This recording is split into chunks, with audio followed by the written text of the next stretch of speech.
Bismillahirrahmanirrahim. Assalamualaikum warahmatullahi wabarakatuh. Waalaikumsalam warahmatullahi wabarakatuh. Bismillah, wassalatu wassalamu ala sayyidina Rasulillah wa ala alihi wa sahbihi wa mawalah.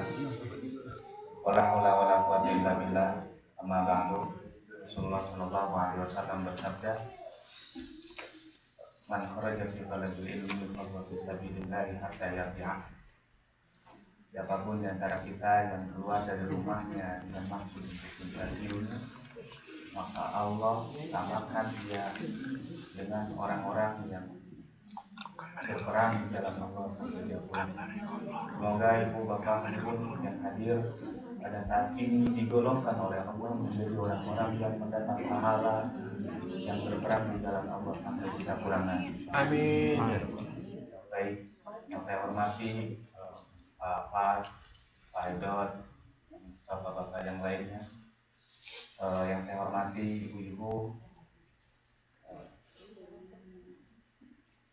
Kemarin kita sudah membahas lebih lanjut tentang akhlak Rasulullah SAW.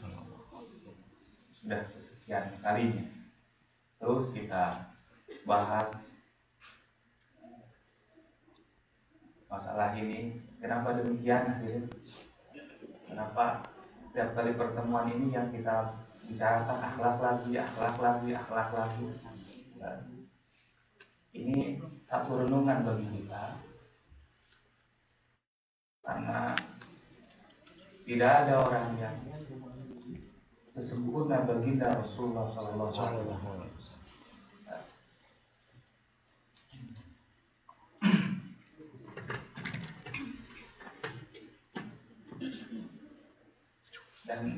Dan hadirin sekalian yang dimuliakan Allah, sekarang Islam itu digambarkan oleh orang lain agama yang agama pembunuh, agama perusak, agama yang kejam. Betul tidak?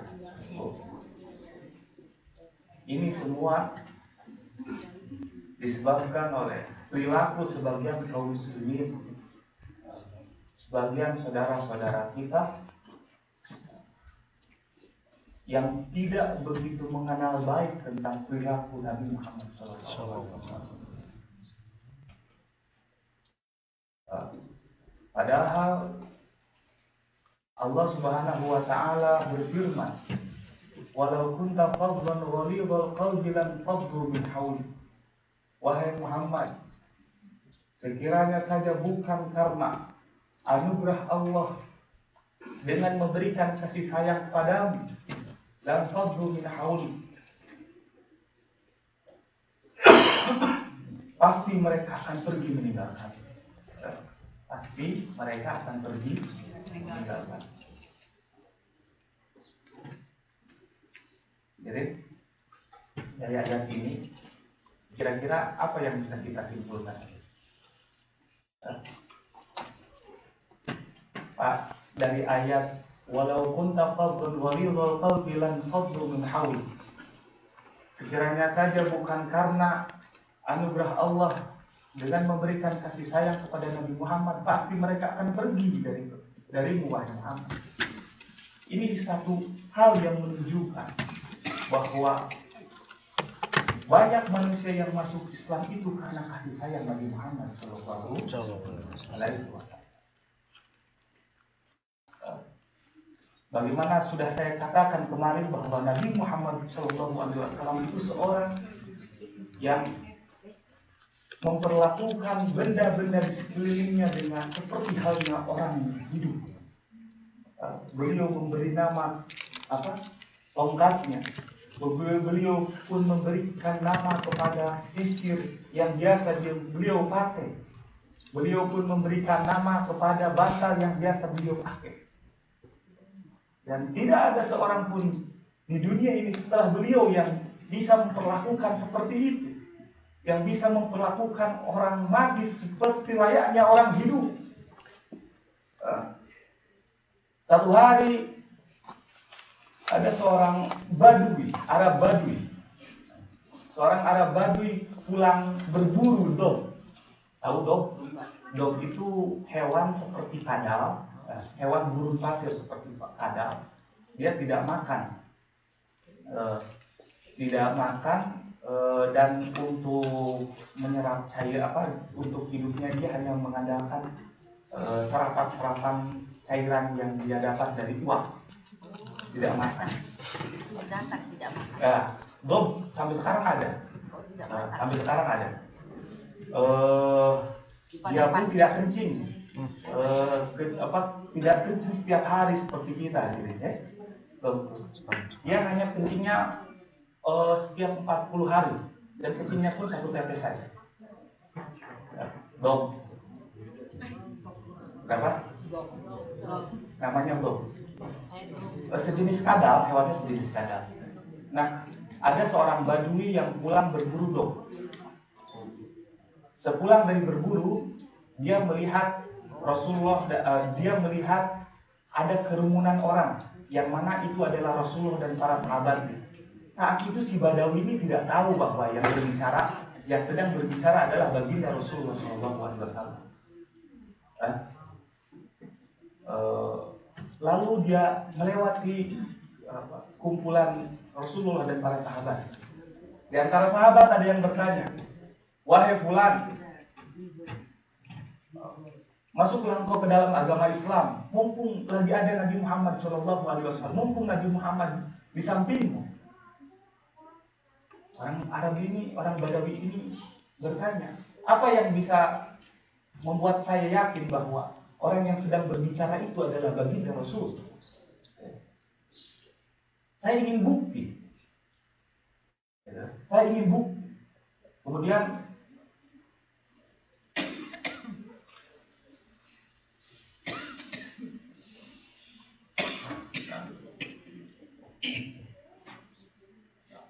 Kemudian sahabat itu bertanya, apa bukti yang ingin kamu ketahui dari baginda Rasulullah SAW? Saya tidak akan beriman atau mempercayai apa yang disampaikan oleh Rasulullah sampai saya melihat hewan yang saya buru ini, hewan yang saya pegang ini bersaksi bahwa dia adalah pengemban apa yang disampaikan oleh Tuhan dari. Lalu kemudian, kalau memang itu sudah terjadi, maka saya akan beriman dengan apa yang dibawa oleh hadirin. Lalu Nabi Muhammad SAW berdiri di depan dog itu, dan beliau berkata, "Man ta'bud? Ya dog, man ta'bud? Wahai dog, siapa selama ini yang kau sembah?" Gitu kan? Apa jawaban dog, hadirin? "Allahul ladzi arshuhu fis sama wa sultanuhu fil ard." Aku menyembah Allah yang singgasananya di langit dan kerajaannya di bumi. Hadirin yang dimuliakan Allah Subhanahu wa taala. "Wa man ana?" kata Rasulullah SAW. "Siapa aku?" "Anta Rasul Rabbil Alamin." Engkau adalah utusan Tuhan semesta alam. Hadirin, menyaksikan kejadian ini, baik orang Badawi yang sedang memegang dog ataupun sahabat yang sedang mengerumuni Rasulullah SAW terkaget. Dog bisa berbicara dengan izin Allah Subhanahu wa taala. Kemudian ada sahabat yang bertanya, "Ya Rasulullah, binatang ini mengenal siapa engkau?" Binatang ini mengenal siapa engkau? Apa jawaban Rasulullah? "Ma bainas sama'i wal ard illa wa ya'lamu anni Rasulullah illa 'asil insi wal jin." Ketahuilah wahai sekalian yang ada di sini, bahwa seluruh makhluk di langit maupun di bumi mengetahui bahwa aku adalah utusan Allah, illa 'asim minal jinni wal ins. Illa 'asim minal insi wal jin, kecuali orang-orang yang berdosa dari kalangan manusia maupun jin. Jadi yang tidak mengetahui bahwa Rasulullah SAW itu adalah utusan Allah siapa? Manusia. Manusia. yang berdosa dari manusia yang berdosa, manusia dan jin yang berdosa. Hadirin yang dimuliakan Allah Subhanahu wa taala. Semoga kisah ini menjadi renungan bagi kita bahwa kita diajarkan oleh para ulama untuk lebih mengenal siapa orang yang selama ini kita puja. Siapa baginda Rasulullah Shallallahu Alaihi Wasallam. Karena sekarang ini kita hidup di zaman yang serba tidak jelas. Ada orang yang mengaku pengikut baginda Rasulullah Shallallahu Alaihi Wasallam, mengaku paling mengamalkan sunnah Rasulullah Shallallahu Alaihi Wasallam, menganggap bahwa ibadah yang kita lakukan itu jauh dibanding ibadah mereka. Padahal sementara mereka sehari-harinya memutus silaturahmi dengan kita, tidak pernah bergaul dengan kita, bahkan membid'ah-bid'ahkan pekerjaan-pekerjaan kaum muslimin. Na'udzubillah summa na'udzubillah. Ini musibah yang tentunya kita sebagai kaum muslimin harus mewaspadai sebelum wabah ini menjalar lebih banyak lagi. Ya, itu bisa dimengerti.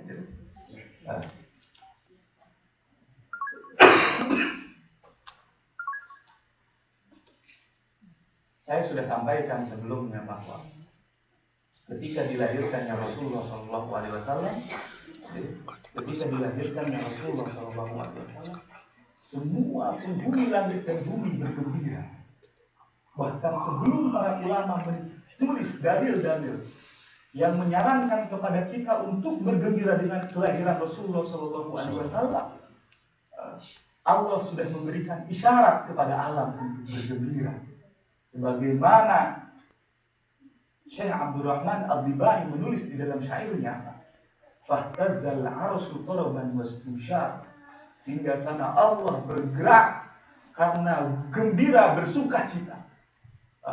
"Wazdadal kursiyyu haibatan wa waqara", kursi Allah pun bertambah wibawa dan cahaya. "Wamtala'atis samawati anwara", langit dipenuhi dengan cahaya dan bersinar terang benderang. "Wa dhajjatil malaikatu tahlilan wa tamjidan wa istighfar", begitu juga malaikat di langit bergemuruh, bersuara, bergemuruh, menyuarakan takbir, tahlil dan tamjid.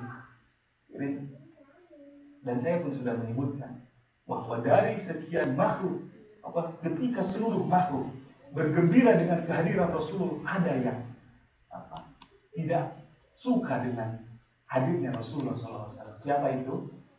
Setan. Setan. Masih kurang tepat. Siapa? Ini kita pada mendengarkan. Ini ada di pertemuan sebelumnya. Datang Pasis baru merekam sekarang, besok mau selesai Pasis. Ya Allah. Ya Allah, Imam Syafi'i ini baru kebeli tadi malam, Pak. Imam Syafi'i ini satu kali membaca hafal. Ini sudah nulis, saya bilang Tuhan, sudah nulis di iPad, searching di Google, lupa juga, ya Allah. Hadirin, siapa? Orang yang lebih dari setan, lebih dari setan. Nah, katanya setan kurang tepat. Orang Yahudi itu disebutkan, termasuk setan itu memetik, berteriak. Setan itu berteriak 4 kali atau 5 kali. Yang teriakannya itu terdengar ke seluruh penghuni langit. Di antaranya ketika menurunkan surat Al-Fatihah. Surat Al-Fatihah. Makanya jangan sembarang jangan menganggap enteng orang yang sedikit membaca Al-Fatihah. Al-Fatihah itu tuh sebuah tawasul, mencari sarana supaya permohonan kita dikabulkan oleh Allah melalui Fatihah. Melalui Fatihah itu apa? Iya, umul Quran melalui apa? Kan tawasul itu 3 jenis. Satu tawasul dengan tawasul dengan tawasul dengan Gusti maafun ini terlihat pinter tapi seperti ini kan tawasul dengan amal soleh, dua tawasul dengan orang soleh, ketiga tawasul dengan orang soleh yang sudah meninggal. Dua jenis tawasul, yaitu tawasul dengan amal soleh dan tawasul kepada orang soleh itu adalah jenis tawasul yang disepakati oleh mayoritas ulama, kecuali jenis tawasul kepada orang yang sudah meninggal. Ini diperselisihkan oleh ulama. Ada yang mengatakan boleh dan ada yang mengatakan tidak boleh. Nah, Al-Fatihah, sebelum doa itu salah satu sarana tawasul dengan amal soleh. Kan kita membaca Fatihah ini amal soleh nih. Mudah-mudahan melalui bacaan ini Allah berkenan mengabulkan hajat-hajat kita, hajat-hajat yang akan kita panjatkan kepada Allah atau hajat-hajat yang sudah kita sampaikan kepada Allah. Kadang kan orang tuh ada yang membaca Fatihah ini sebelum doa dan ada yang membaca Fatihah setelah doa. Bisa dimengerti ya. Begitu. Nah, jadi ke sana. Tawasul. Kok jadi ke tawasul kan? Enggak, tadi tentang setan tadi. Kenapa? Tentang setan dan Al-Fatihah yang kedua teriakan. Oh iya. Ya. Dan kedua memang disebutkan ketika Nabi Muhammad SAW lahir. Ya. Jadi hadirin sekalian yang dimuliakan Allah Subhanahu wa taala. Kenapa? Saya ingin bertanya. Kenapa orang-orang Yahudi itu enggan melihat Nabi Muhammad SAW lahir di muka bumi ini? Kenapa?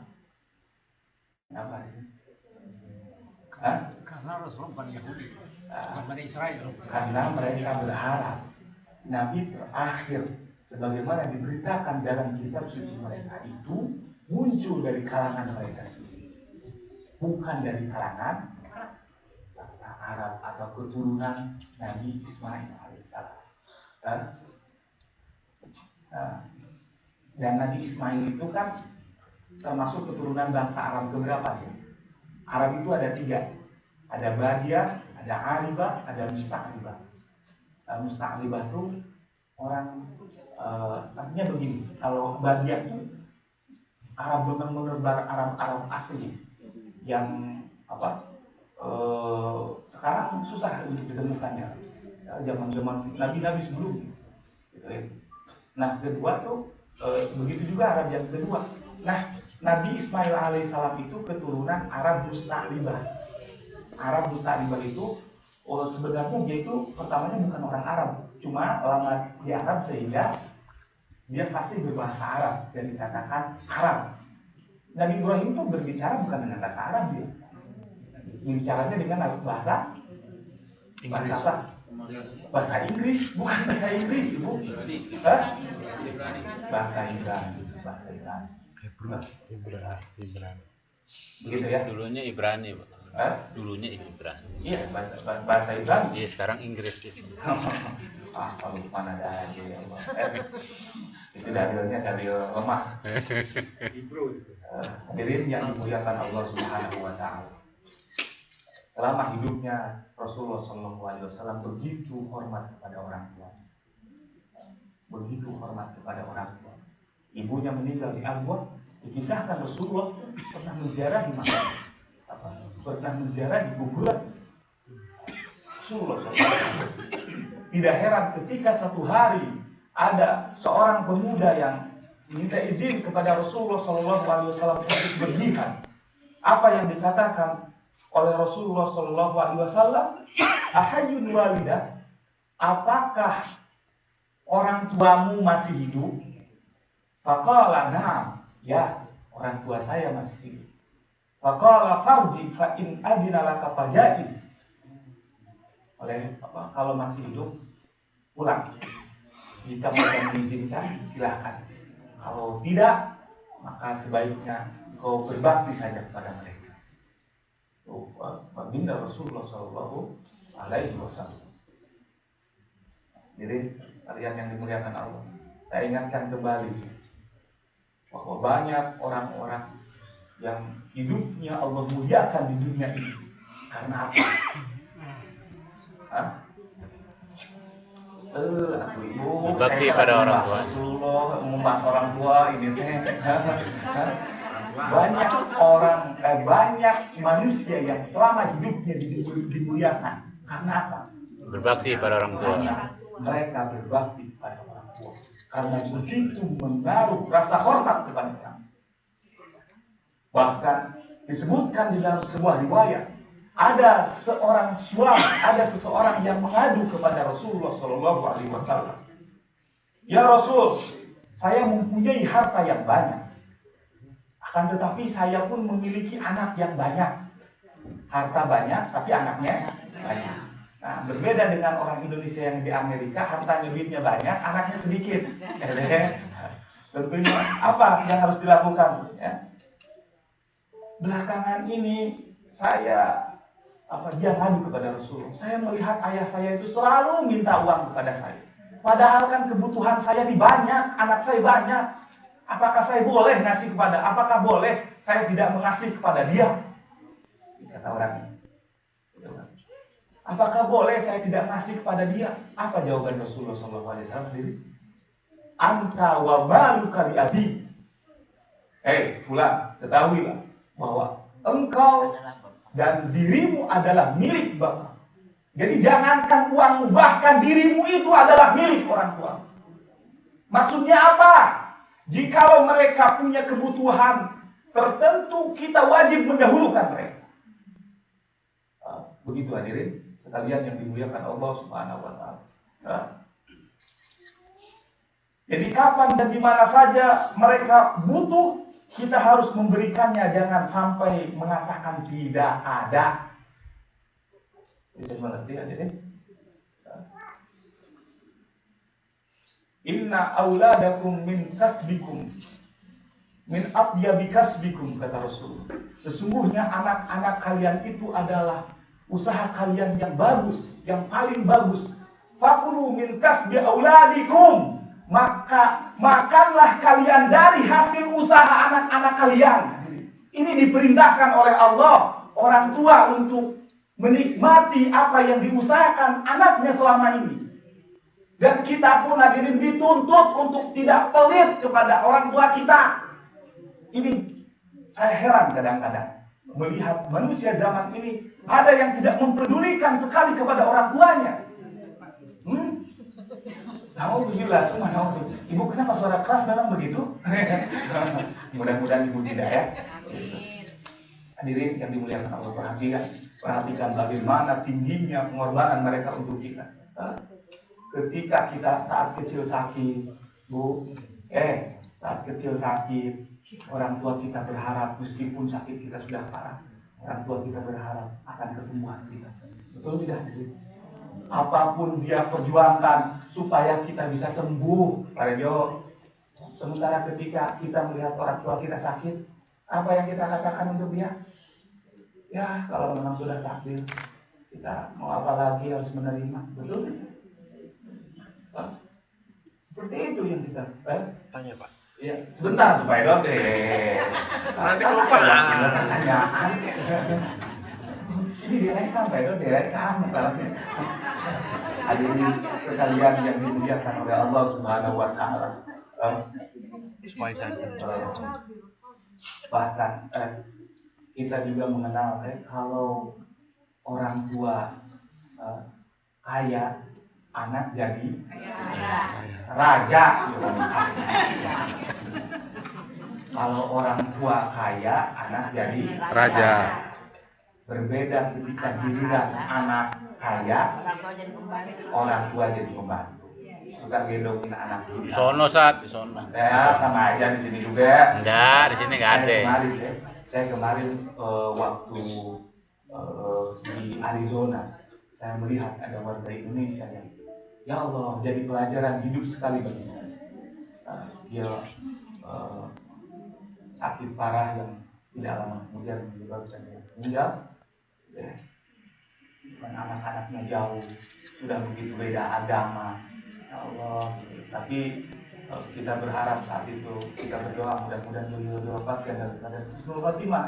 Amin. Karena beliau pun dikenal orang yang aktif di pengajian. Nah, hadirin ya, begitu ujian yang diberikan oleh Allah tuh.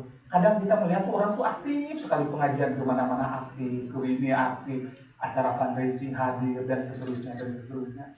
Tetapi tidak ada manusia yang sempurna. Benar hadirin?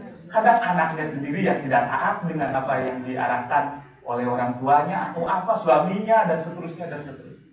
Ini bukan. Ini kejadian-kejadian seperti begini itu hendaknya oleh kita dijadikan apa pelajaran, bukan kesalahan.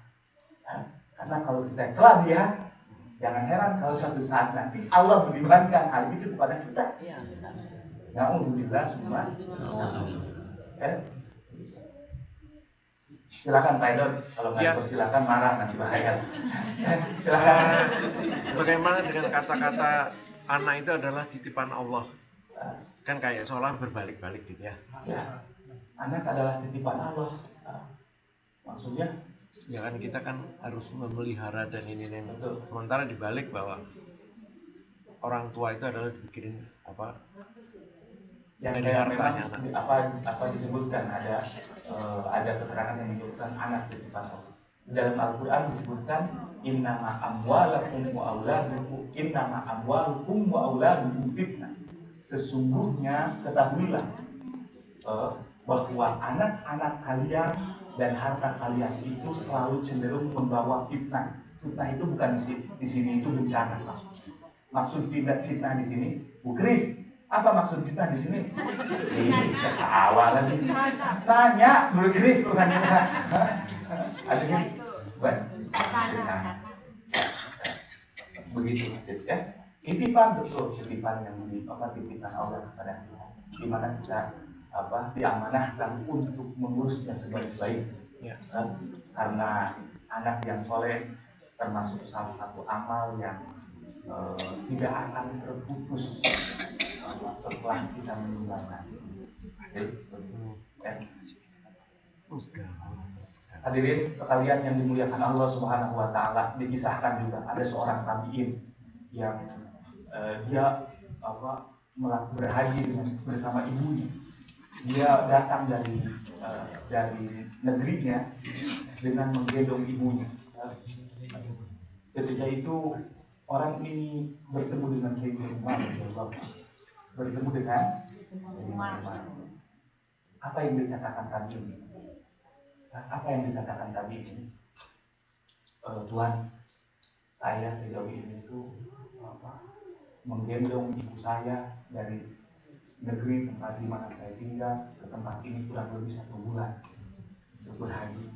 Apakah apa yang sudah saya lakukan ini bisa membalas kebaikan ibu saya kepada saya? Apakah bisa membalas kebaikan ibu saya kepada saya? Ya? Apa yang dikatakan Imam? Sama sekali tidak pula. Bahkan untuk membalas rasa sakitnya saja ketika kita menendang-nendang perut ibu kita di dalam rahim pun tidak bisa tergantikan oleh kerjaan. Tidak bisa tergantikan oleh amal-amal baik. Hadirin yang dimuliakan Allah Subhanahu. Ibu melahirkan sakit atau tidak? Saya merasakan sakit. Bagaimana tidak sakit ya? Ya gambaran kecilnya kita buang air saja ya, habis makan sambal gitu ya, mules, ya Allah dikeluarkan susah. Gitu ya. Bagaimana mengeluarkan kita yang sejauh ini sebesar ini? Tentu lebih sakit. Dan hadirin sekalian yang dimuliakan Allah Subhanahu wa taala, oleh karena itu tidak heran kalau Islam menempatkan wanita agak spesial dalam beberapa keadaan spesial. Bagaimana Bu? Ada yang dibicarakan? Ada yang ditanyakan? Silakan. Ada yang ditanyakan Pak? Nah, kenapa? Ibu kenapa? Silakan. Lanjut. Hadirin yang dimuliakan Allah Subhanahu wa taala. Wa min akhlaqihim radhiyallahu anhu, dan di antara akhlak para salafus saleh itu an-nadhru ila dunya bi'ainil i'tibar la bi'ainil mahabbah. Di antara akhlak para salafus saleh itu senantiasa melihat dunia dengan pelajaran hikmah, bukan dengan rasa cinta. Dengan pelajaran hikmah, tak bukan dengan rasa. Hadirin Bapak Ibu, namanya nikmat dunia itu kan kenikmatan yang semu. Semu tidak ada. Apa yang dimaksud semu di sini? Coba perhatikan nikmat dunia. Ibu bisa mengangkat tangan seperti ini, bisa? Bisa. Nikmat ya? Mat. Nikmat nggak begini? Nggak ada apa-apanya, biasa aja ya. Itu tidak. Tapi mengangkat tangan seperti ini akan menjadi luar biasa untuk kepada siapa? Orang yang sedang bertinju, sedang ngalahin tinju, jebret ngalahin kalau lawannya. Apa yang terjadi? Kamu jatuh misalkan, TKO dia. Apa yang kita lakukan? Begini dia. Apa yang dia lakukan ini? Senang. Coba sekarang Kak Aceh beginian aja. Apa? Sesuatu tidak menjadi sesuatu. Menang sesuatu. Jadi nikmat dunia ini nikmat dunia, nikmat semu, nikmat yang kita tidak dapatkan kecuali kita sudah bersusah payah. Kecuali kita sudah bersusah. Perhatikan orang yang main bola satu diperebutkan 22 orang, gitu kan? Dan sudah menggolkan itu ya, atraksinya itu luar biasa. Begini bisa? Setiap orang bisa? Bisa. Kita merasakan sesuatu dengan begini? Merasakan tidak? Tidak. Lain halnya dengan mereka. Kenapa mereka merasakan sesuatu dengan begini? Setelah dia kerja keras. Gitu ya. Nah, nikmat dunia itu nikmat yang semu seperti itu. Nah, kelak hadirin, kita ini akan merasakan nikmat akhirat, nikmat surga. Yang nikmat itu tidak perlu kita rasakan dengan susah payah lagi. Mudah-mudahan semuanya yang ada di sini Amin Allah menjadi orang yang Amin Allah Amin Allah ahli surga insyaallah ya. Amin Allah. Kemudian yang dikatakan oleh para ulama itu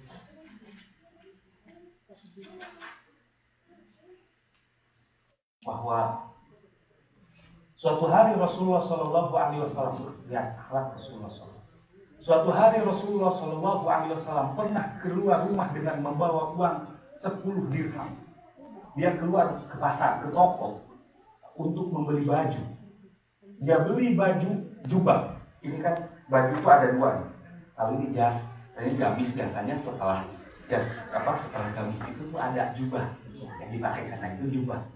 Beliau membeli jubah dengan harga 4 dirham. 4 dirham. Sisanya jadi berapa? 6 dirham. Sisanya. Pulang di tengah jalan, tiba-tiba ada orang yang berteriak kepada Rasulullah SAW. Uksuni ya Muhammad. Wahai Muhammad, aku minta baju yang kau pakai. Mudah-mudahan Allah Subhanahu wa taala menggantikanmu dengan pahala yang berlipat ganda. Belum sampai ke rumah, baju yang dipakai beliau yang dibeli, baru saja dibeli dari pasar ini, ada orang yang beli.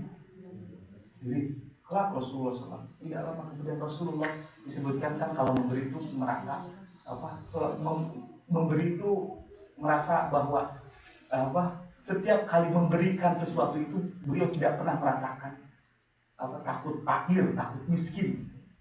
Beliau tanggalkan, beliau lepaskan baju yang baru saja dipakai dan diberikan kepada orang. Itu baginda Rasulullah. Baru beli dari Super, baju baru. Bukan Air Super deh. Kelas orang Indonesia di LA itu bukan Air Super, bukan Cina Tawan, bukan Louis Vuitton lah gitu ya. Baru beli ya, baju yang harga 20.000 real dolar gitu kalau ada gitu. Sebelum sampai ke rumah ada orang yang minta baju yang dipakai atau yang dibeli ibu. Bapak, kira-kira mau dikasih Bapak? Sebaik-baiknya Bapak belum bisa kayaknya ke sini ya Bapak ya. Jangan takabur, Pak. Allahu Akbar. Jaketnya mau minta Pak. Kenapa? Jaketnya saya mau minta. Hadirin yang dimuliakan Allah Subhanahu wa taala. Lalu tadi itu Rasulullah punya uang, sisa uang berapa? 6 dirham. Beliau balik lagi ke pasar dan membeli baju yang sama dengan harga 4 dirham. Ketika pulang, tiba-tiba ada orang miskin yang nangis, seorang budak miskin yang nangis. Diambil oleh Rasul. Kenapa kau menangis? Tuh, tadi itu saya dititipkan uang oleh majikan saya itu untuk beli sesuatu, tapi sekarang uangnya hilang. Berapa uang? 2 dirham. Ya, apa yang dilakukan Rasul? Kemudian, udah jangan menangis. Ini ada uang. Ini saya gantikan uang. Hadirin, setelah uang itu diberikan kepada Rasulullah, Rasul meninggalkannya. Tiba-tiba Rasulullah masih mendengar si anak ini menangis. Sudah dikasih uang, masih nangis, apa dia ingin ditambah uang lagi gitu ya, atau apa? Kemudian diambil. Kenapa masih nangis? Apa yang dikatakan oleh dia?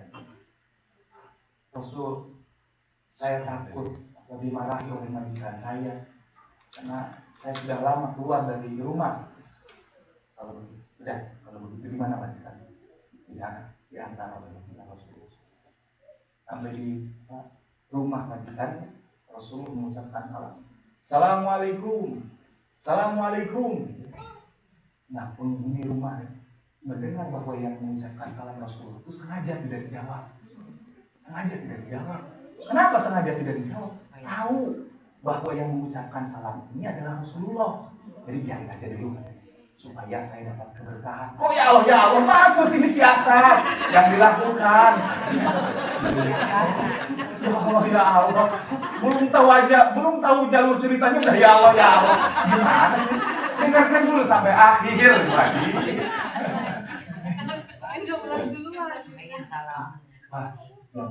Yang mengucapkan salam Rasulullah.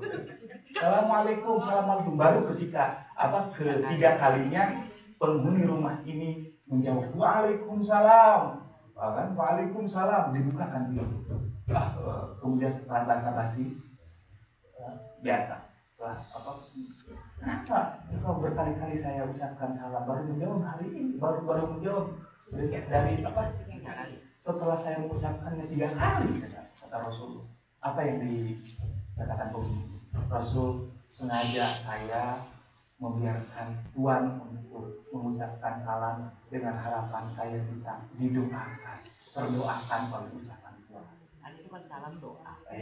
Ya kan, semoga salam dan kesejahteraan untukmu. Jadi biar banyak. Dijamin aja oleh dia. Tapi maaf, saya tidak menyarankan ibu-ibu, bapak-bapak mau memperlakukan saya begitu ya.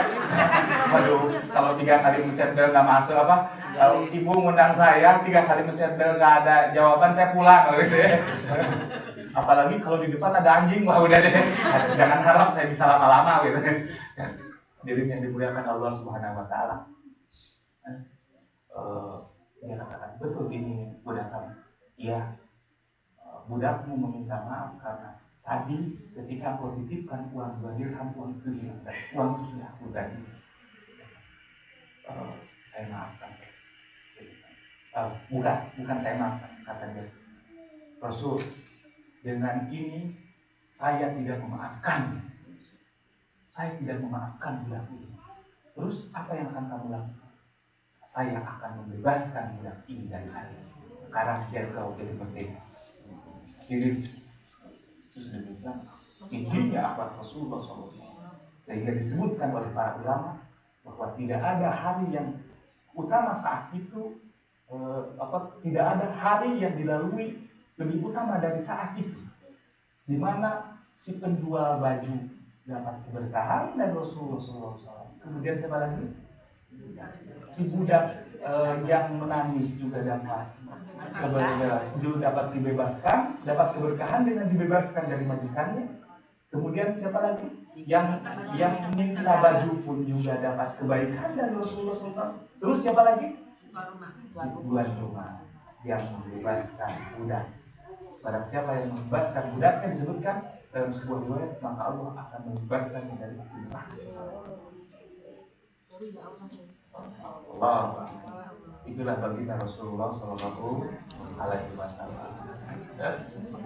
Jadi intinya, jadi Rasulullah Sallallahu Alaihi Wasallam itu, bagaimana sudah saya sebutkan sebelumnya, setiap kali diminta itu selalu mengatakan ada meskipun tidak. Masuila Rasulullah Sallallahu Alaihi Wasallam an syai'in wa qala, tidak pernah mengatakan tidak ada. Bahkan kalau tidak ada, coba engkau pergi ke rumah istri saya, ke rumah Aisyah tidak ada, ke rumah Ummu Salamah tidak ada. Kalau Rasulullah tidak ada, yang saya butuhkan itu, coba pergi dulu ke rumah Abu Bakar. Barangkali dia punya, katakan saya yang pinjam. Sampai sebegitunya Rasulullah SAW memperlakukan orang. Ini jadi pelajaran hidup bagi kita semua. Mudah-mudahan dengan kisah ini Allah mentakdirkan kita menjadi orang-orang yang dermawan. Tidak pelit dengan apa yang kita punya. Hadirin yang dimuliakan Allah Subhanahu wa taala.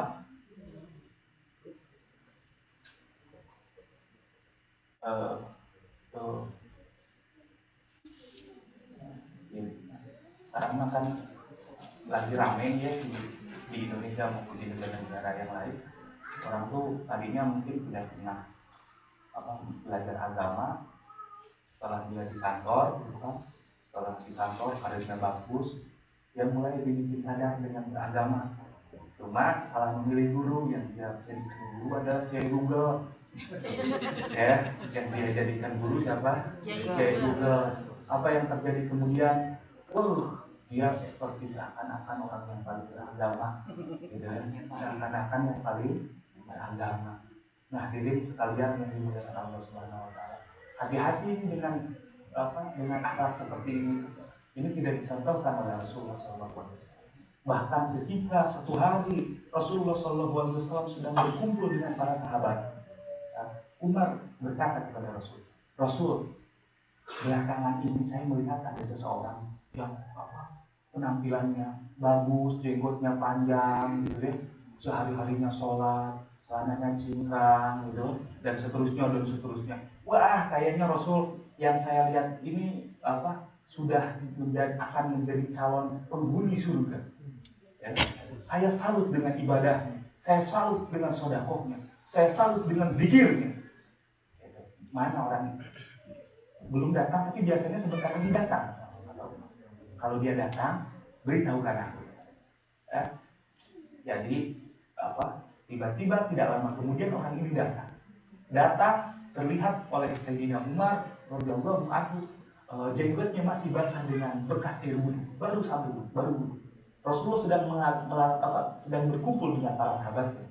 Tiba-tiba dia datang ke masjid tanpa mengucapkan salam, tanpa menegur, tanpa apa. Dia datang lalu memandangi orang sekitar, termasuk yang dia pandang adalah Rasulullah SAW dan sahabat. Setelah itu tidak ada kata-kata apa, dia melakukan sholat di pojokan. Maaf, saya sedang menunjuk yang di sana, melakukan sholat di pojokan. Begitu. Setelah itu, dan itu Rasul ya Rasulullah SAW. Ra'aitu fi wajhihi syubhatan min asy-syaitan. Aku lihat di wajahnya ini ada wajah-wajah seperti setan, wajah-wajah yang mirip seperti sifat setan. Wah, masa? Dia tiap hari sholatnya bagus, saya lihat, sedekahnya bagus, baca Quran juga bagus, jidatnya hitam. Jidatnya hitam, maaf ya, jidatnya hitam, saya tidak lagi menyindir. Jidatnya hitam, dan seterusnya. Panggil. Ketika dipanggil, nasyatakallahu ya ikhwan, nasyatakallahu, semoga wahai fulan, nasyatakallahu, wahai fulan, tolong jawab dengan jujur. Tolong jawab pertanyaan saya dengan jujur. Apa yang ditanyakan oleh Rasulullah? Apakah ketika engkau berdiri tadi menganggap bahwa engkau lebih mulia? Apakah ketika engkau berdiri tadi tidak menyapa, tidak apa, menganggap bahwa engkau lebih mulia Dari yang lain. dari yang lain, menganggap lebih mulia dari orang-orang di sekitar?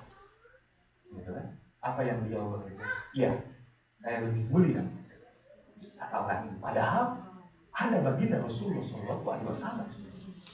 Padahal ada baginda Rasulullah. Tidak lama kemudian orang ini dia sholat dan ya saya lebih mulia. Kami sholat. Kemudian apa yang dipesankan Rasulullah kepada para sahabat? Apa yang dia Jadi karena kan orang kalau sudah menganggap bahwa dirinya lebih utama dari Rasul, itu orang yang ingkar kepada Rasul. Halal darahnya, halal daging, halal Orangnya dibunuh. nyawanya untuk dibunuh. Berarti kalau ada orang itu wajib dibunuh. Tenang dulu, bukan. Ini yang lebih utama. Ini kayaknya modusnya ada modus tersendiri. Saya tidak paham. Sekarang kan Rasulullah. Jadi saya mikir-mikir ini, aduh. Nah, ini karena dia menganggap lebih mulia dari Rasulullah SAW. Siapa di antara kalian kata Rasul yang bisa untuk menghabisi dia, yang bisa untuk membunuh, menebas leher? Umar. Nanti dulu Pak Jono. Bukan Umar, sok tahu. Berdiri Abu Bakar berdiri. Abu Bakar berdiri. Saya Rasul. Diambil pedang. Saat mendekati orang itu, ternyata orang itu lagi sholat, lagi ruku. Lalu Abu Bakar mikir-mikir, aduh ini orang lagi sholat, nggak jadi gitu ya, nggak tega saya bunuhnya. Gitu. Bagaimana? Kata Rasulullah, Abu Bakar, kau tidak akan bisa. Siapa yang bisa datang? Umar tuh kan lebih keras sedikit. Ya wajah Pak Jono lah ya.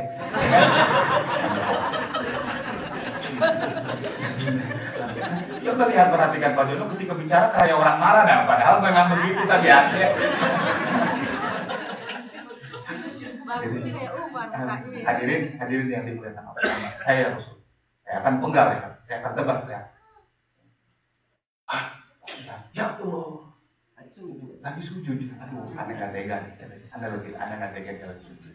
Jadi seberani-beraninya Umar itu tidak seperti orang sakit sekarang, orang lagi sholat Jumat, menggeledahin bom.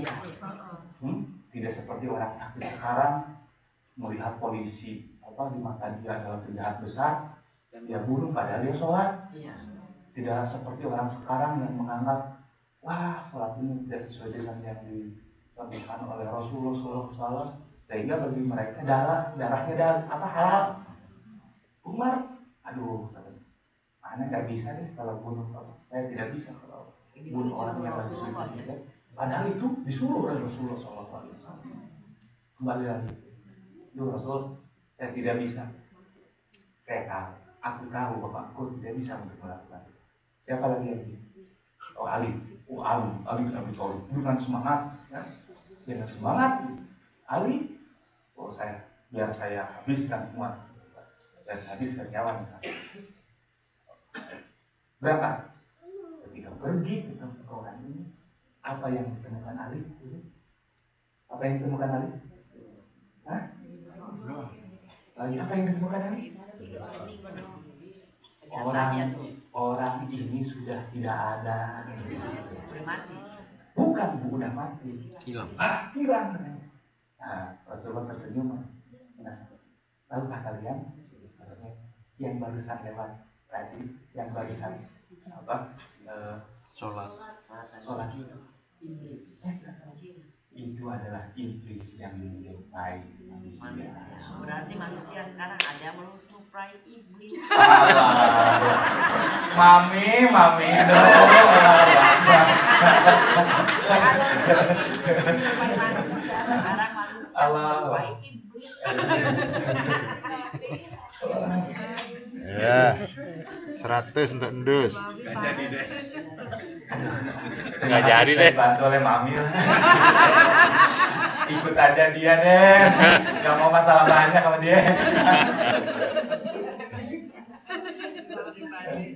Hadirin, dalam riwayat lain disebutkan Rasulullah SAW bersabda, yakhruju min dhafda'i hada, akan keluar dari tulang rusuk orang-orang seperti ini, rajulun yaqra'una al-Qur'an aktsara minkum, orang-orang yang membaca Al-Quran dan bacaan Al-Quran yang lebih banyak dari kalian. Wah, kalau begitu aman dong, saya nggak pernah baca Quran. Bukan begitu maksudnya, Balul. Gitu ya. Gitu. Bukan begitu. Ini satu gambaran bahwa ada orang-orang yang mungkin kita lihat secara kesehariannya seperti orang paling soleh, gitu kan, dari mulutnya tidak keluar kecuali dalil-dalil dari Al-Quran dan hadis. Padahal di mata Allah dia bukan siapa-siapa, bahkan di mata Allah dia adalah rendah. Ya? Iya. Kemudian juga disebutkan hadirin sekalian yang dimuliakan Allah, bahwa di dalam sebuah keterangan Rasulullah SAW bersabda, tidak akan terjadi kiamat. Maksudnya di sini adalah tanda kiamat kecil. Sebelum kalian menyaksikan pemandangan orang-orang atau generasi-generasi baru mencela generasi-generasi sebelumnya. Tidak akan terjadi kiamat sebelum orang-orang baru, generasi-generasi muda, generasi-generasi yang penerus mencela orang-orang yang sebelum mereka hidup, orang-orang tua terdahulu. Ngapain? Sholat seperti itu tidak diajarkan oleh Rasul. Gitu ya? Saya heran kadang-kadang dengan pendapat-pendapat seperti begini. Apa yang mereka yakini sejauh ini? Apakah orang tua kita juga tidak berpandangan, tidak memegang kepada Al-Quran dan Sunnah? Apa yang kira-kira dipegang oleh orang tua kita zaman dahulu? Jadi pos kotak? Atau majalah gatra? Al-Quran ya. Ini mudah-mudahan nanti itu menjadi pelajaran bagi kita, agar kita ini di dalam beragama itu benar-benar mencontoh dari benar-benar mencontoh pada orang-orang tua sebelum kita. Silakan, ada yang lain? Ada yang bertanya gitu? Kenapa Bundus begitu semangat sekali tadi? Ada yang setan seperti manusia ya? Oh begitu. Tapi saya nggak ikutan ya dia. Boleh tanya lagi? Oh iya, silakan Pak. Tadi waktu Ustadz mengatakan tentang iblis yang sedang sholat itu, mengatakan bahwa dia juga pakai celana yang congkrang gitu ya, tergantung. Enggak, kalau celana cingkrangnya itu tambahan dari saya Pak ya.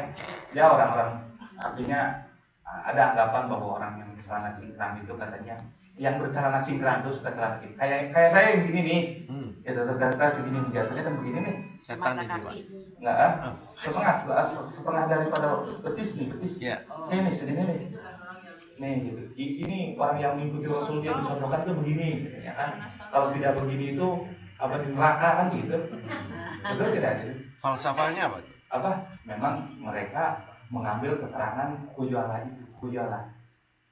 Memaknai khuyala itu adalah orang yang memakai pakaian melebihi mata kaki. Padahal kan menurut ulama tuh di sini tuh bukan hanya sebatas itu yang dipahami oleh para ulama, tetapi di sini adalah orang-orang yang berpakaian dengan sombong, gitu ya. Berlebihan. Jadi kan mereka beranggapan yang di atas, yang di bawah mata kaki itu benar di dalam neraka.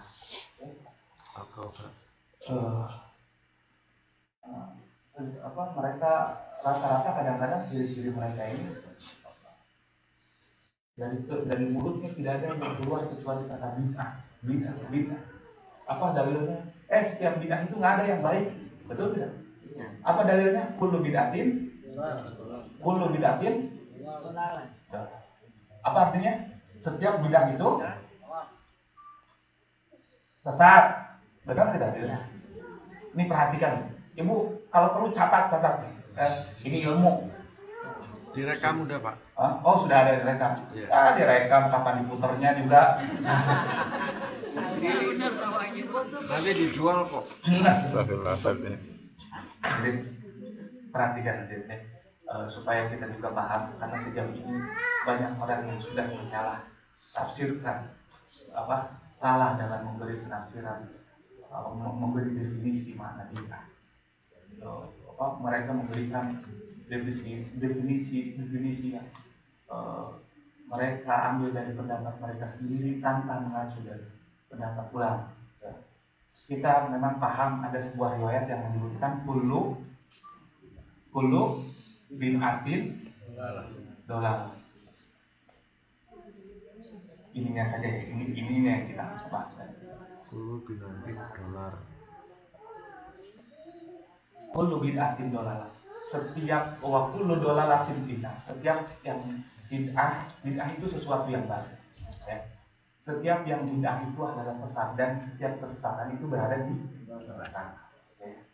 Nah, jadi dimuliakan Allah Subhanahu wa taala. Ulama menyebutkan bahwa kalimat kullu kalimat kullu di dalam bahasa Arab itu pemakaiannya dalam dua keadaan. Satu bisa berarti setiap, mengandung arti setiap, semua gitu ya, bisa berarti mengandung semua. Semua. Dua bisa mengandung sebagian. Nah, ulama menyebutkan bahwa kalimat kullu di sini itu bukan berarti setiap bid'ah secara keseluruhan. Sebagian di antara bid'ah itu ada yang sesat. Gitu. Nah, hadirin, memang ada dua pendapat dalam ulama. Ada yang mengatakan seperti Imam Ibnu Taimiyah menyebutkan bahwa bid'ah itu tidak ada tidak ada jenisnya kecuali satu, yaitu bid'ah dolal. Akan tetapi pendapatnya beliau ini dibantah oleh mayoritas ulama yang menyebutkan bahwa setiap bid'ah atau tidak setiap bid'ah itu sesat. Di antaranya Imam Syafi'i rahimahullah, Imam Ibnu Iz juga, dan imam-imam besar lain yang menyebutkan bahwa makna sebagian di sini, bahwa makna kullu di sini itu mengandung arti sebagian. Jadi mengerti itu? Kullu seperti inilah firman Allah. Kullu nafsin, apa artinya? Setiap yang bernapas ini akan meninggal. Betulkah setiap yang bernapas akan meninggal? Benar. Kullu man 'alaiha fan. Maaf, bukan. Kullu man 'alaiha fan. Kullu man 'alaiha fan. Setiap makhluk di atas muka bumi ini akan binasa, akan mati. Kullu man 'alaiha fan. Apakah pengertian setiap di sini semua makhluk? Tidak. Tidak. Iya. Kalau begitu buat apa? Kalau begitu kullu man 'alaiha fan. Setiap makhluk yang ada di muka bumi ini pasti akan mati. Ada nggak yang ditakdirkan Allah tidak mati? Setiap makhluk akan di muka bumi. Maksudnya belum mati itu, Ustaz. Tidak mati. Abadi enggak ada. Nabi Allah Isa penjaga neraka mati. Beliau hidup. Ini menunjukkan beberapa memang pembahasannya agak sedikit rumit. Tapi kan kalau malaikat memang Spesial. Ya artinya setiap yang ada di atas muka bumi ini kan akan binasa. Ini menunjukkan pengecualian ada yang ditakdirkan Allah tidak binasa. malaikat. Di antaranya itu. Di antaranya malaikat. Di antaranya. Saya hadirin dengan ini bukan berarti menyalahkan orang yang mengatakan bahwa setiap di sini itu mengandung arti semua. Silakan kalau memang pendapat itu lebih cocok bagiku. Tapi tidak berarti yang Tuan pegang ini pun harus berlaku kepada orang lain yang berbeda pendapat dengan Tuan. Ya? Berbeda pendapat boleh, tapi jangan menjadi perselisihan. Itu kan? Betul. Karena perbedaan berdasar itu biasa. Ya mami. Amin. Itu nggak rugi ya punya mami dia nih. Iya Pak. Misalnya kan perbedaan pendapat itu macam-macam. Bahkan sekarang ada orang baru, dia orang Banyak orang banget, sakit banyak maksudnya. banget. Ada orang sakit begini. Gitu ya. Ini dia lima. Hati-hati makanya ada orang tuh kadang Ustaz, saya sudah senang anak saya tadinya nggak mau ngaji jadi ngaji sekarang. Tapi kemudian ngajinya tuh kok begitu ya, diam-diam gitu ngajinya tengah malam. Gitu. Pas pulang-pulang ke rumah Ustaz sudah tidak mau lagi bergabung dengan kita, bahkan mengatakan bahwa sholat kita ini tidak benar dan seterusnya. Gitu. Satu hari katanya ibunya ini, jadi melihat anaknya ini kisah dari guru saya. Melihat anaknya handuknya ini udah rusak, udah rusak. Si Fulani perlu dibeliin handuk ini. Dia beliin dari Tanah Abang. Pas dibeliin, malu lah ibunya. Dia beliin handuk yang berwarna bendera Amerika. Pas diperlihatkan, mama ini katanya, ini kafir gitu. Bukan diterima kasihin, bukan malah terima kasih kepada ibunya yang sudah membelikan handuk itu. Malah dia bakar, ini katanya ini Amerika nih, zalim dan seterusnya. Gitu ya. Ya itulah, jadi kalau sudah kena paham seperti itu susah insafnya. Makanya waspada sejak dini. Oh itu paham begitu. Mudah-mudahanlah kita termasuk orang-orang yang dijaga dari memahami agama. Hadirin yang dimuliakan Allah Subhanahu wa taala. Ada yang ditanyakan lagi kan? Ada 10? Ustaz. Ya. Baik, Ustaz. Ini beda topik Ustaz. Kenapa? Topiknya yang lalu. Saya baca di sini mengenai kata Nabi. Saya baca ya kata. Ya. Dari Abu Said radhiyallahu anhu, dia berkata Rasulullah SAW bersabda, kuncinya sholat adalah suci dan haramnya adalah takbiratul ihram, serta halalnya adalah salam.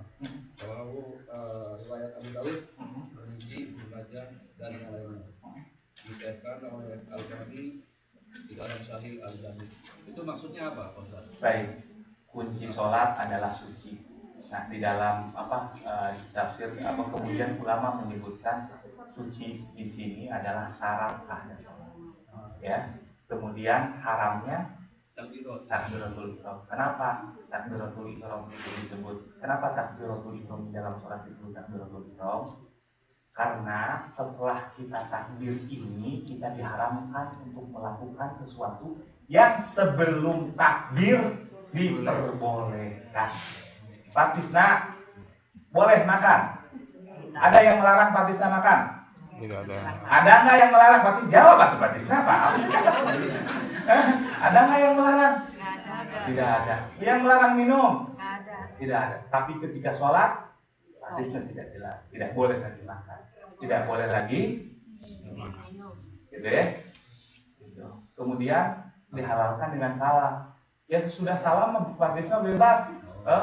Mau terbang juga kalau bisa ya. Karaoke boleh. Oke lagi Pak Jono kemana? Ini lagi ngaji Pak Jono. Errorku sampai tua di bawah.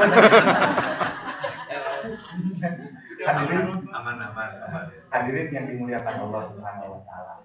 Nah, setelah sholat ini kita diperintahkan untuk fantasyuru fil ardi. Silahkan menyebar di muka bumi. Makanya serasi dengan apa yang dicontohkan oleh Rasulullah ketika kita masuk masjid dan keluar masjid. Apa doa keluar masjid kemarin ibu-ibu? Bukakan pintu. Allahumma sholli ala sayyidina Muhammad wa ala ali sayyidina Muhammad. Terus Bagaimana ini tuh? Ini tuh kita tuh ngaji nggak? Saya tuh lama-lama di sini sampai apa persiapan saya dari Indonesia tuh habis begitu ya. Untung aja ada apa?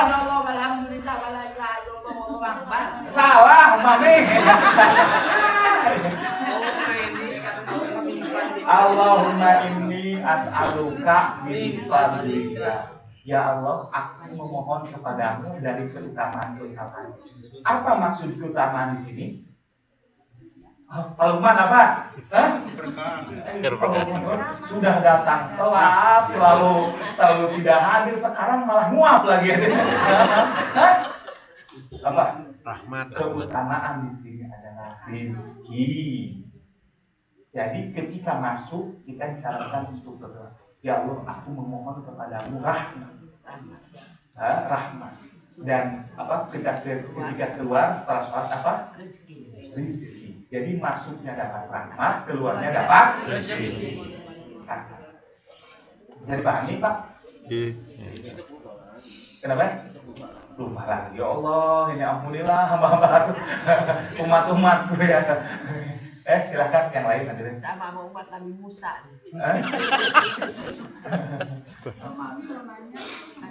Allah Akbar, takhallaku bi akhlaqillah. Hendaklah kalian berakhlak sebagaimana akhlaknya Allah. Dan salah satu akhlak Allah itu apa? Hadirin. Salah satu akhlak Allah apa? Pada nak, salah satu akhlak Allah apa pada nak? Hah? Salah satu akhlak Allah itu bersalawat kepada baginda Rasulullah Sallallahu Alaihi Wasallam. Allahumma sholli ala Sayyidina Muhammad wa ala ali Sayyidina Muhammad.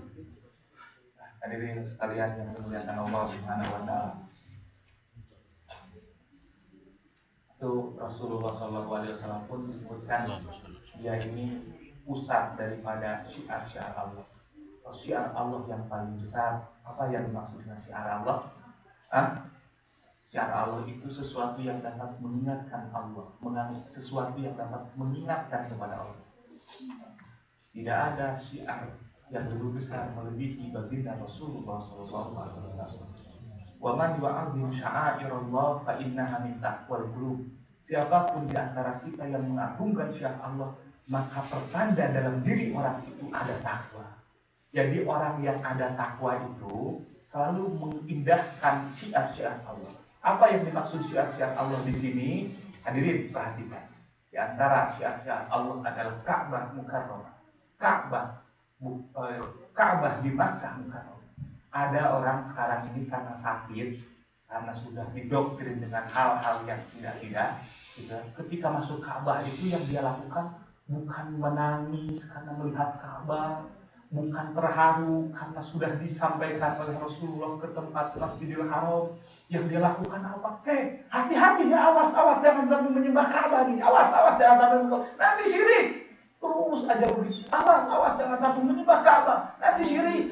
Terus begitu aja. Dirinya disibukkan dengan hal-hal seperti itu. Ketika masuk Masjid Nabawi, bukan yang dia lakukan adalah berakhlak kepada Rasulullah SAW. Yang dia lakukan adalah yang dia munculkan kekhawatiran. Jangan-jangan apa yang saya lakukan ini bisa menjadi syirik kepada Allah. Terus nggak ada kebaikan dalam dirinya. Hanya takut. Nah, orang-orang yang demikian itu pertanda. Meskipun dia seperti orang berilmu, tapi ketahuilah dia tidak memiliki takwa dalam diri. Waman diampunsa. Jadi hadirinnya, kalau melihat Ka'bah biasa-biasa aja, Al-Quran aja diperlakukan, kita lakukan seperti buku biasa, disamakan dengan kaki kita. Ini salah satu pertanda dalam diri kita ini ada sesuatu yang salah. Begitu ya? Orang-orang sekarang kadang-kadang ada juga tuh yang anti ziarah kubur, sampai ke makam. Jangan sekali-kali menyebut ke Madinah itu kita akan berziarah ke makam Rasul. Kita akan sholat di sana saja, katakan. Ada yang begitu.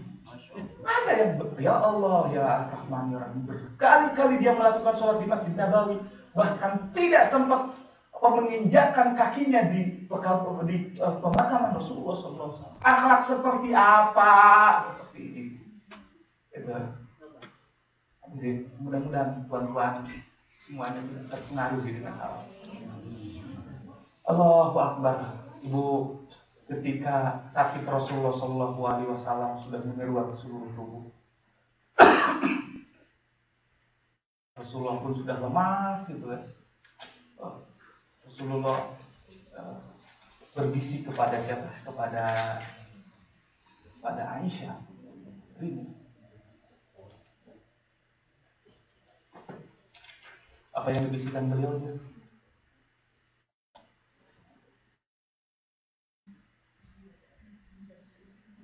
Apa yang dibisikkan beliau? Aisyah, mungkin tidak lama lagi aku akan meninggal dunia, akan meninggalkanmu. Aisyah menangis. Fatimah menangis. Tapi tidak lama kemudian Fatimah tersenyum.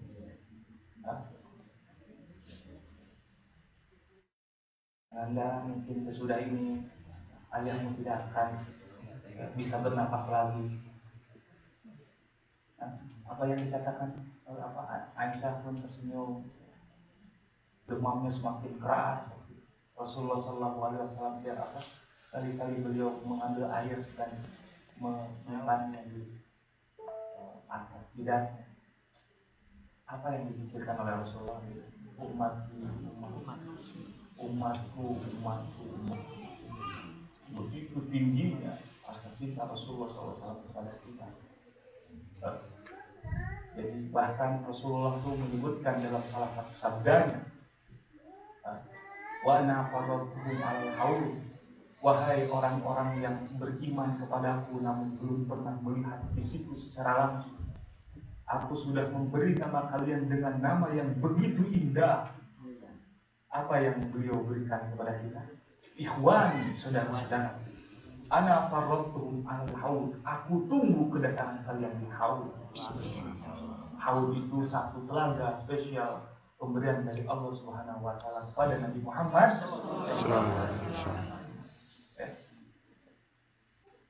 Mudah-mudahan kita terus digolongkan oleh Allah menjadi umat ini. Amin.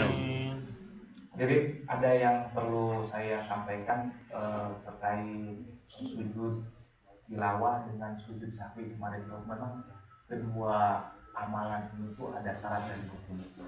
Ada syarat dan rukun. Di antaranya syarat sujud sahwi, syarat di antara syarat sujud tilawah itu hadirin.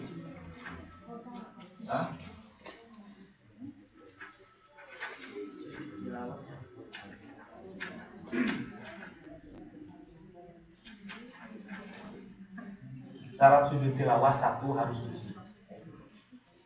Jadi syarat sujud tilawah itu bagaimana sujud tilawah itu?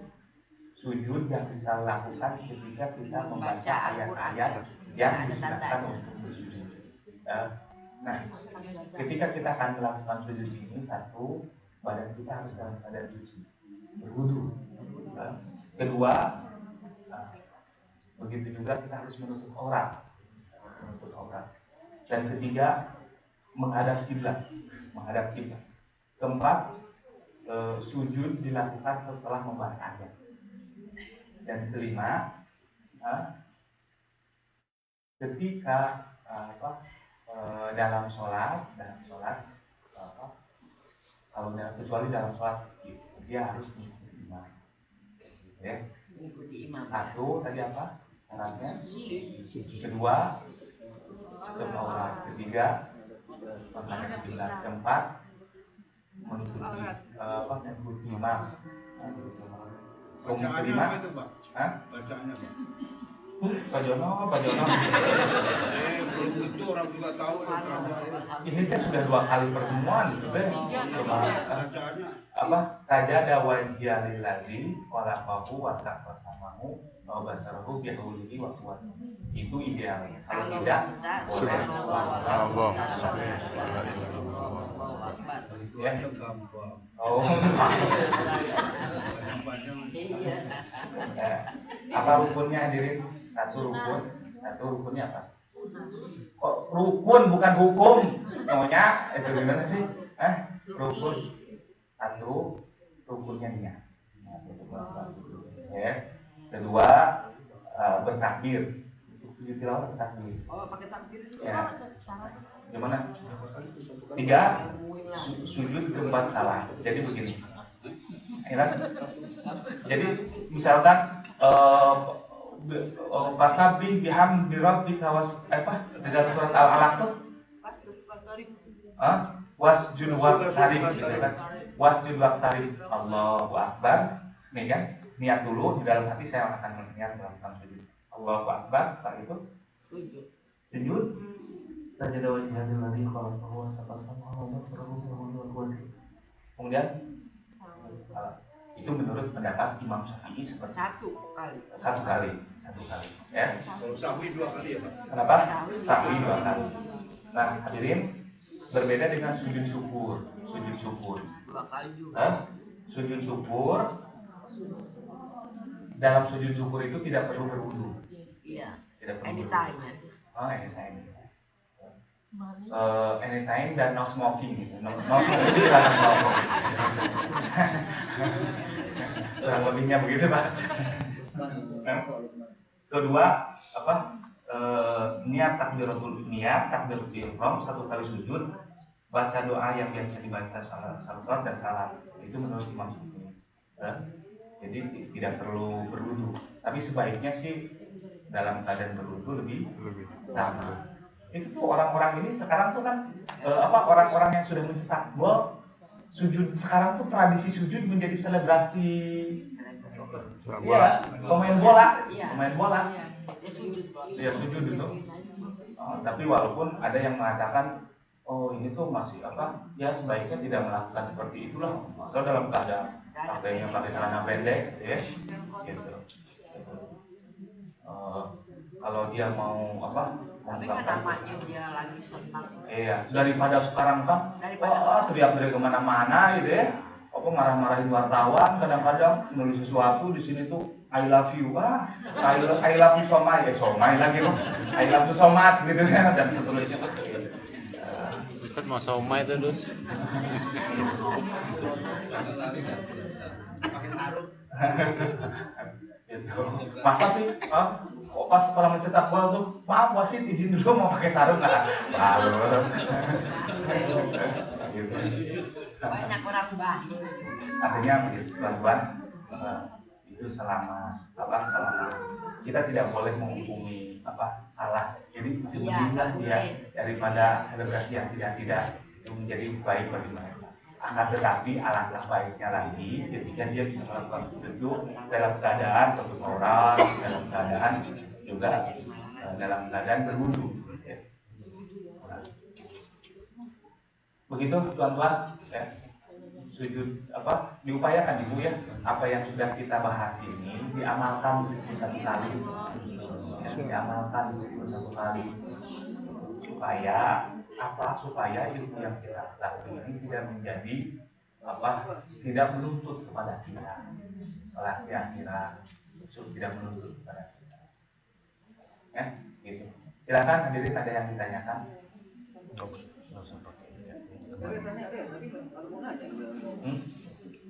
Assalamualaikum. Waalaikumsalam. Kadang minum minyak wangi lagi? Iya. Minum minyak wangi alkohol. Itu kan surat tulisan pamit tahtarim gitu saya.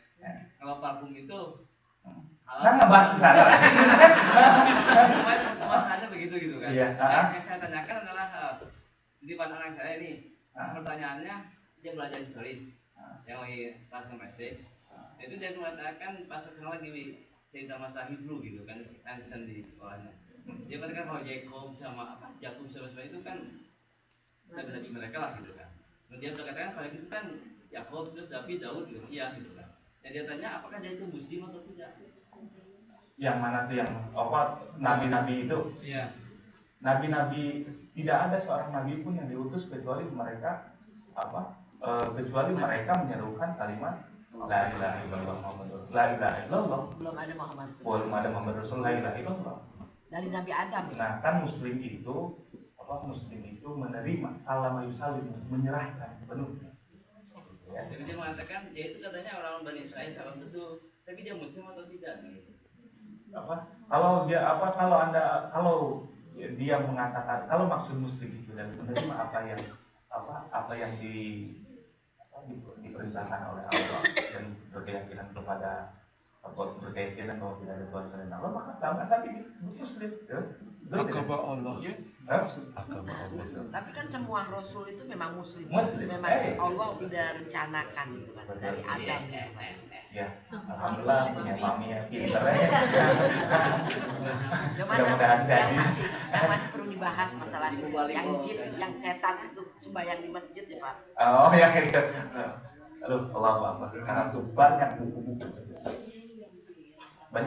yang membahas masalah ini, termasuk coba dibuka ini makal kali-kali atau buka YouTube ini, coba tulis dalam di rumah ini makal terbunuhnya Roma berbunuh, mengenaskan sekali dari itu.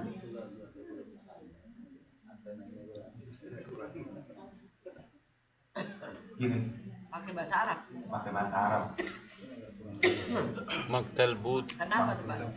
Oh, mengenaskan. Beliau itu kan seorang ulama sunnah yang aktif dalam mengkanter apa yang dikeluarkan oleh ulama Saudi.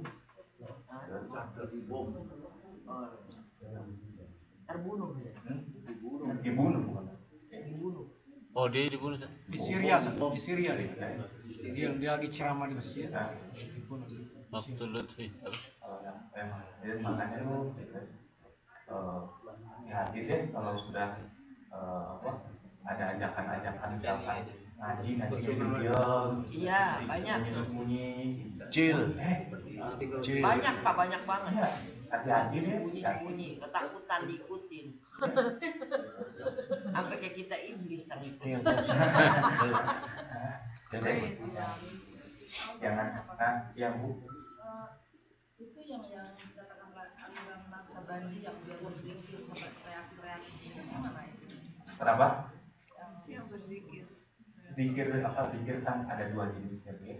Aliran itu Naksabandi ya, Pak. Naksabandi. Tarikat Naksabandi. Itu tarikat Naksabandi itu salah satu. Tarikat itu tahu tarikat? Tarikat itu bahasa Indonesianya jalan menuju keridhaan Allah. Ya. Nah, dalam menempuhnya itu ada berbagai cara. Ada dengan zikir biasa-biasa itu la ilaha illallah. Tapi nggak sholat. Begitu, apa? Sholat nggak? Ya pasti mereka sholat, Pak. Hadirin, ini. Nah, ini kan sarana-sarana yang diajarkan oleh baginda Rasulullah SAW kepada kita.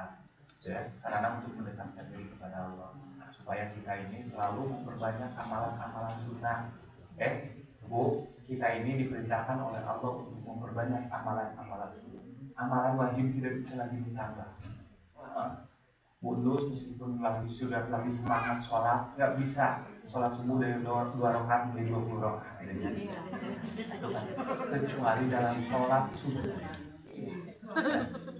Bahkan ada janji dari Allah tersendiri, ada janji. Ma yazalu 'abdi yataqarrabu ilayya bil nawafil hatta ahbabtu. Ada lihat yang bersih. Tidak masih saja hamba-Ku mendekatkan kepada. Di sini tuh artinya begini. Kalau selama hamba-Ku mendekatkan diri kepadaku, maka hatta ahbabtu, maka aku akan mencintai. Faida ahbabtuhu fakuntu sam'ahu alladhi yasma'u. Ketika aku mencintainya, maka jangan heran, aku ketika dia mendengar, aku yang menjadi pendengarannya. Maksudnya apa? Ketika dia mendengar, dia diberi kemampuan oleh Allah pendengaran yang tidak dimiliki oleh orang-orang lain. Orang yang banyak melakukan amalan sunnah, mau zikir, mau baca Quran, mau sedekah, itu hal-hal lain. Silaturahmi. Faida ahbabtuhu fakuntu sam'ahu alladhi yasma'u bihi wa basarahu alladhi yubsiru bihi. Dan begitu juga ketika dia melihat, maka aku akan menjadi penglihatan. Wa rijlahu yadahu alladhi yabtisu bihi.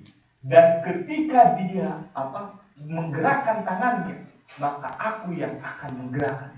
Wa rijlahu alladhi yamshi ilaiha. Begitu juga ketika dia berjalan, maka aku akan menjadi maka aku yang membantu untuk dia berjalan. Nah, hadirin, intinya, makanya intinya hadirin dari keterangan hadis ini, orang yang senantiasa memperbanyak amalan-amalan sunnah itu, jangan heran kalau Allah memberikan karomah, kemuliaan kepada diri. Seperti Imam Suyuti rahimahullah.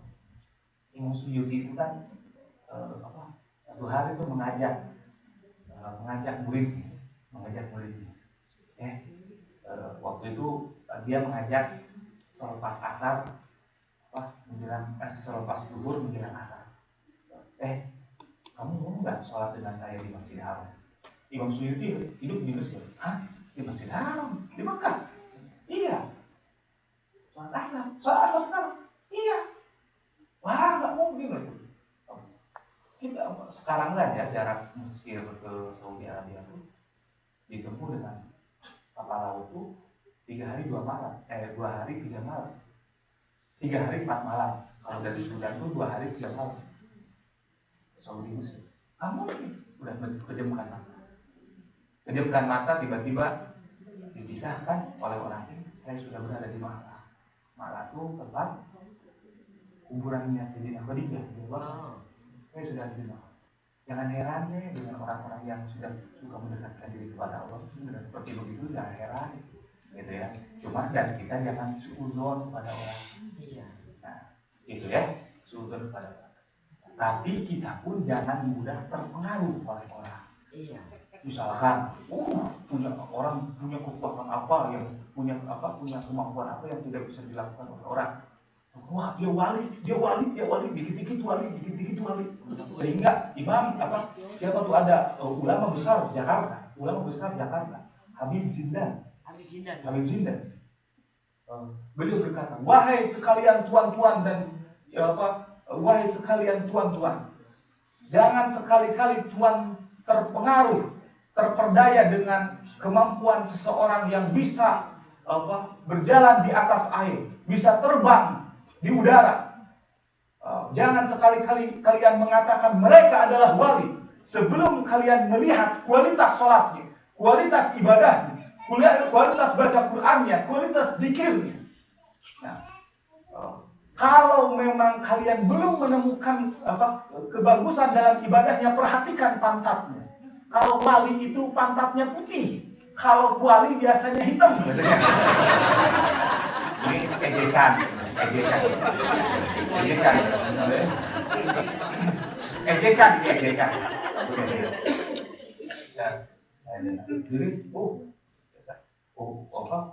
Wali songo zaman dahulu tuh nggak heran diberi kelebihan oleh Allah seperti itu. Semua ya. Syekh Abdullah Muhyi Pamijahan. Abdullah Muhyi Pamijahan itu adalah yang menyebarkan Islam di Tasikmalaya. Termasuk Cianjur, Mama Haji Gentur tuh, Mama Haji Ahmad Gentur tuh. Dia masih keturunan dari Tasik. Dulu zaman DI itu pada lari di sana. Syekh Waliullah Muhyi Pamijahan itu satu hari dengan beberapa temannya pulang dari Mekah nih, adu cepat pulang dari Mekah. Dikisah. Waktu di tengah jalan, saya belum di Pamijahan itu merokok. Sudah ada rokok? Rokok sudah ini ada. Dulu ada. Nanam sendiri malah. Udah Pak Jono, jangan komentar dulu Pak, saya. Subhanallah. Merokok. Setelah merokok rupanya dia hilang. Seperti terhalangi oleh sesuatu gitu. Terhalangi asap. Sehingga dia dikalahkan oleh kawan-kawannya yang lain. Saya lupa nama dua saya ini. Ini saya dapat cerita dari orang tua saya. Makanya hadirin, jangan heran kalau berziarah ke makam Abdul Muhyi Pamijahan di Tasik sana tuh, dia itu kan punya buah persis di dekat makam itu ada buah. Dan di sekitar kawasan tempat ziarah itu tidak boleh merokok. Hajinya tidak boleh merokok. Tidak boleh dan setelah itu Syekh Abdullah Muhyi Pamijan tidak ini lagi, tidak merokok lagi. Ya. Setelah itu tidak boleh merokok di kawasan itu. Jadi ada batas-batas tertentu di mana orang itu boleh merokok. Nah itu orang datang ke situ untuk memuja, meminta atau apa Pak? Oh, jangan suudzon lupa sama orang lain. Nah, iya orang ngapain di situ? Untuk berziarah, untuk kan Tapi berziarah. nggak boleh kalau minta nggak boleh kan? Betul, untuk minta nggak boleh. Tapi ingat, salah satu disebutkan di dalam kitab, aku lupa kitabnya.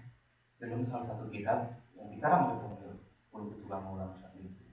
Salah satu cara untuk mendekatkan diri kepada Allah adalah dengan banyak ziarah kubur. Iya, bisa. Jadi, Karena mengingat iya. kita. Ziarah kubur. Tapi dibilang ente meminta sih, ya kalau selama dia bilang meminta, ya emang nggak boleh. Betul. Kalimat meminta itu nggak boleh. Kadang-kadang orang Dia meminta. meminta tetap kepada Allah. Iya, itu dia. Ya. Kadang meminta kaya, minta. Nah, kan kalau selama orang masih bicara seperti itu ya udah nggak jadi selesai. Betul. Kalau ya, jadi begitu kan. Jadi begini, sebagaimana saya katakan kepada semuanya, ibu-ibu, sebagaimana saya contohkan kan, air putih itu kan, ketika saya kehausan, di tengah terik matahari, bundus ngasih saya air, tentu saya terima. Iya. Tapi ketika bundus ngasih air dan air itu dicampuri sedikit aja dengan kotoran ayam, meskipun saya dalam keadaan haus, saya lebih memilih haus, gitu kan, daripada memaksakan diri untuk meminum. Iya. Betul tidak? Iya, benar. Ziarah itu sesuatu yang disunahkan oleh baginda Rasulullah. Nah, jaga niatnya supaya tidak Jaga menjadi niat. keburukan. Iya.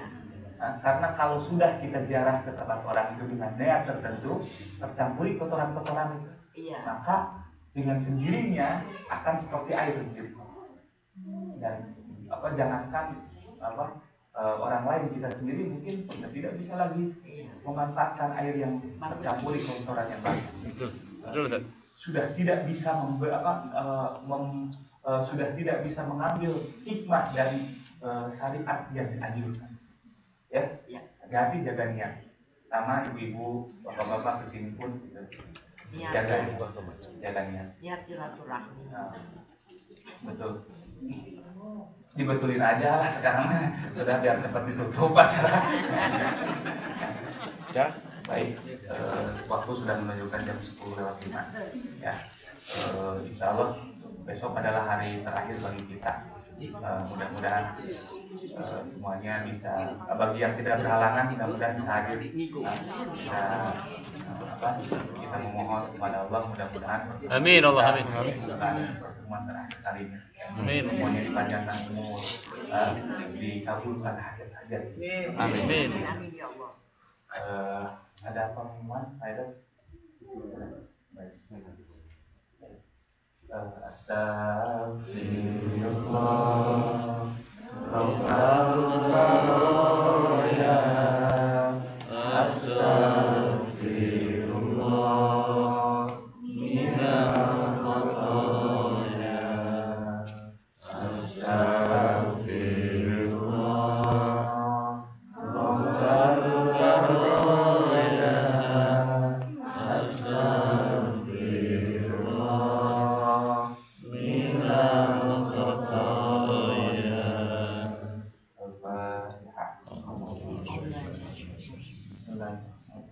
Bismillahirrahmanirrahim.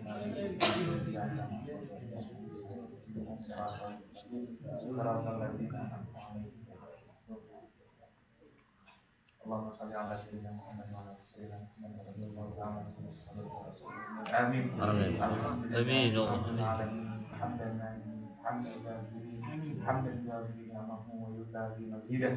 Ya Rabbana lakal hamdu kama yanbaghi li jalali wajhika wa li 'azimi sultanik. Amin. Subhanaka la nuhsi thana'an 'alaika anta kama athnayta 'ala nafsik. Amin. Allahumma inna nas'aluka salamatan fid din. Amin.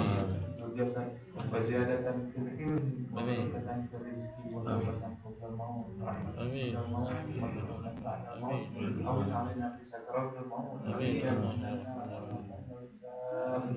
Ya Allah, berkailah hari kembali kami semua. Amin. Jadikan saat ini menjadi saat yang punya dosa-dosa kami. Amin. Kesalahan kami ya Allah, ampuni kesalahan orang tua kami, ampuni kesalahan kami baik yang sengaja disengaja maupun tidak disengaja. Rabbana la tu'akhidna in nasina wa akhtana, Rabbana wa la tahmil 'alaina isran kama hamaltahu 'alal ladzina min qablina, Rabbana wa la tuhammilna ma la taqata lana bihi wa'fu 'anna waghfir lana warhamna anta maulana Ansurna 'alal qawmil kafirin. Amin. Ya Allah, berkailah apa yang sudah kami makan, berkailah apa yang sudah kami minum, berkailah apa yang sudah kami belanjakan, berkailah apa yang sudah kami wakafkan, berkailah apa yang sudah kami sedekahkan ya Allah. Allahumma arifna nikmataka bidawamiha wa la tu'arifha lana bizawaliha. Karuniakan kepada kami rumah tangga yang sakinah. Amin, Allah amin. Rumah tangga yang kau jaga dari kefakiran. Amin. Rumah tangga yang kau pelihara dari kehinaan dan kenistaan. Jadikan setiap ayah kami ayah-ayah yang dapat menjadi kebanggaan bagi kami. Istri yang solehah, yang sabar dalam menjalani bahtera rumah tangga. Anak-anak yang kau jauhkan dari kedurhakaan. Anak-anak yang akan menjadi yang benar-benar akan menjadi cahaya bagi kami ya Allah. Allahumma aslih lana dinana alladhi huwa ismatu amrina wa aslih lana dunyana allati fiha ma'ashuna wa aslih lana akhirata allati ilayha ma'aduna wa ajal hayata ziyadatan lana fi kulli khair wa rahmatan lana fi kulli syarr. Allahumma bijai habibika sayyidina Muhammadin sallallahu alaihi wasallam nas'aluka ya Allah an taqdiya hajatina. Sebutkan aja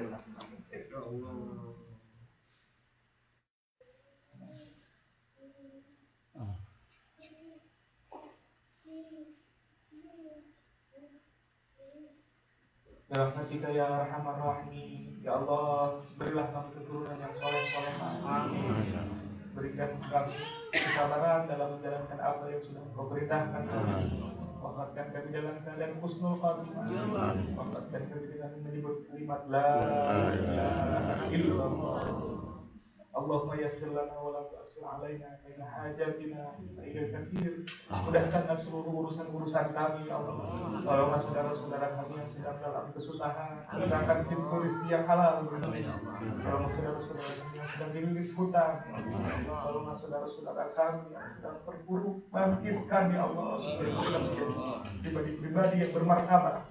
Allahumma qina bihalalika min haramika wa qina bifadlika. Jauhkan dari kami rezeki haram, makanan haram. Rabbana la tu'akhidna in nasina wa akhtana. Allahumma khtimna bi husnil khatimah. Allahumma khtimna bi husnil khatimah. Allahumma ighfir lil mu'minin wal mu'minat wal muslimin. Amin. Hayyihim wa mayyitihim wa syahidihim wa Amin. qaribihim wa ba'idihim innaka ta'lamu masrahum wa taqallubahum. اللهم اغفر لنا ولوالدينا وارحمهم كما ربونا صغيرا. ربنا آتنا في الدنيا حسنة وفي الآخرة حسنة وقنا